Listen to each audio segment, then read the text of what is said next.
क्या कभी आपने किसी सफल इंसान को देखकर सोचा है, काश मेरे पास भी उसके जैसा दिमाग होता, काश मेरे पास भी पैसा होता, काश मेरे पास भी कोई खास टैलेंट होता। और फिर आपने खुद से कहा, मेरे पास तो कुछ खास नहीं है। अगर ऐसा है तो आज का कृष्ण का यह संकेत आपके लिए है, क्योंकि जीवन का सबसे बड़ा भ्रम यही है कि जो चाहिए वह बाहर है, जबकि सच यह है जो चाहिए उसका बीज पहले से ही आपके अंदर मौजूद है। दुनिया हमें हमेशा बाहर देखने की आदत सिखाती है। अच्छी नौकरी बाहर, सफलता बाहर, सम्मान बाहर, खुशी बाहर, और धीरे धीरे हम भूल जाते हैं कि इन सब की शुरुआत भीतर से होती है। सुनिए, जिस इंसान के भीतर विश्वास नहीं उसे अवसर भी डराते हैं, और जिस इंसान के भीतर विश्वास है वह मुश्किलों में भी अवसर खोज लेता है। एक युवक रोज समुद्र किनारे बैठता था। वह गरीब था और हमेशा शिकायत करता था, भगवान ने मुझे कुछ नहीं दिया। एक दिन एक वृद्ध साधु वहाँ आए। उन्होंने युवक से पूछा, अगर मैं तुम्हें करोड़ों रुपये दूं तो क्या तुम अपनी आंखें दे दोगे? युवक बोला, नहीं। अपने हाथ? नहीं। अपने पैर? नहीं। साधु मुस्कुराए और बोले, जिसके पास ऐसी अनमोल चीज़ें हैं वह खुद को गरीब कैसे कह सकता है? युवक पहली बार चुप हो गया। उसे समझ आया कि वह जो नहीं है उसे देख रहा था, जो है उसकी कीमत ही नहीं समझ रहा था। एक दिन अर्जुन ने कृष्ण से पूछा, कृष्ण, कुछ लोग हमेशा खुद को दूसरों से कम क्यों समझते हैं? कृष्ण मुस्कुराए और बोले, अर्जुन, क्योंकि वे अपने भीतर के खजाने को भूल चुके हैं। अर्जुन बोले, खजाना?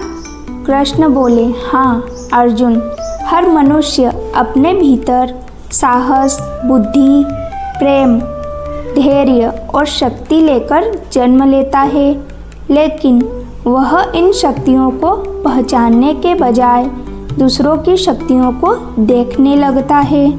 याद रखो, जो व्यक्ति अपने भीतर झांकना सीख जाता है उसे बाहर कुछ खोजने की आवश्यकता नहीं पड़ती, क्योंकि उसका सबसे बड़ा खजाना उसके भीतर ही होता है। सुनिए, हो सकता है आपके पास आज धन न हो सकता है आपके पास बड़ी पहचान न हो सकता है लोग आपको महत्व न देते हों, लेकिन अगर आपके भीतर सीखने की इच्छा है, अगर आपके भीतर मेहनत करने का साहस है, अगर आपके भीतर हार के बाद उठने की शक्ति है, तो यकीन मानिए आपके भीतर सब कुछ है, क्योंकि सफलता पहले मन में बनती है, फिर जीवन में दिखाई देती है। अगर आपको यह बात दिल से अच्छी लगी हो तो चैनल को अभी सब्सक्राइब कीजिए और सुनिए आगे क्या करना है। अपनी कमियों पर नहीं, अपनी शक्तियों पर ध्यान दीजिए। जो है उसे मजबूत बनाइए। खुद की तुलना दूसरों से मत कीजिए। आपकी यात्रा अलग है। रोज कुछ नया सीखिए। ज्ञान अंदर की शक्ति को जगाता है। कृष्ण पर विश्वास रखिए।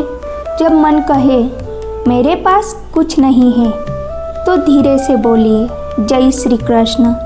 याद रखिए, एक दीपक के भीतर पूरी रात को रोशन करने की क्षमता होती है, लेकिन जब तक वह जलता नहीं उसे खुद भी अपनी शक्ति का पता नहीं होता। उसी तरह आपके भीतर भी अनंत संभावनाएं हैं। शायद अभी वे सोई हुई है, लेकिन वे मौजूद है। और जिस दिन आपने स्वयं पर विश्वास करना शुरू कर दिया, उसी दिन आपकी असली यात्रा शुरू हो जाएगी। आज से यह मत कहिए मेरे पास कुछ खास नहीं है, बल्कि कहिए मेरे भीतर सब कुछ है। क्योंकि जिस इंसान को अपनी शक्ति का एहसास हो जाता है, उसे दुनिया की कोई ताकत लंबे समय तक रोक नहीं सकती। और याद रखिए, आपको महान बनने के लिए कुछ नया पाने की ज़रूरत नहीं। आपको सिर्फ अपने भीतर छुपी महानता को जगाने की आवश्यकता है। अगर आप भी मानते हैं कि आपके अंदर अनंत शक्ति छुपी हुई है, तो कमेंट में जय श्री कृष्ण जरूर लिखिए। और मैं कृष्ण से आपके लिए प्रार्थना करूंगी कि आपको अपनी असली शक्ति पहचानने का ज्ञान दे, आपके मन से हीन भावना दूर करे और आपको आपके सर्वोत्तम रूप तक पहुंचाए। अगर वीडियो अच्छा लगा हो तो इसे लाइक कीजिए, शेयर कीजिए किसी ऐसे इंसान को जो खुद को कमज़ोर समझता है। और चैनल को अभी सब्सक्राइब कीजिए, क्योंकि आपका एक सब्सक्राइब मेरे लिए कृष्ण का आशीर्वाद है। राधे राधे।